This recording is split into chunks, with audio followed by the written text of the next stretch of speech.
சஷ்டி கவசத்துல ஒரு வரி வருது, ஒரு நாள் 36 கொண்டு. அதாவது கந்த சஷ்டி கவசத்தை ஒரு நாளைக்கு 36 முறை படிக்கணுமா. படிச்சா 7 மணி நேரம் ஆகும். நான் படிச்சிருக்கேன். ஆனா கலியுகத்துல கந்த சஷ்டி கவசத்தை ஒரு நாளைக்கு 36 முறை படிக்கிறதுக்கு நேரம் இருக்காதுன்னு தான் அதுலயே சூட்சுமமாக ரகசியமாக ஒரு விஷயம் சொல்லப்பட்டிருக்கு. முருகனுடைய அருளால் நான் தெரிஞ்சுக்கிட்டேன். அதை நான் உங்களுக்கு சொல்றேன்.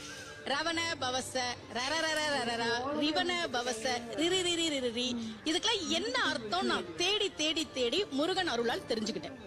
சரவண பவ முருகனுக்கான மந்திரம். இத 6 முறை சொல்லணும்.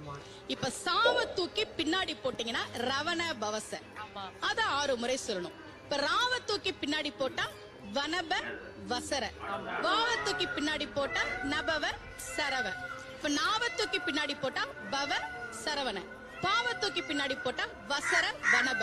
ஒன்னொன்னையும்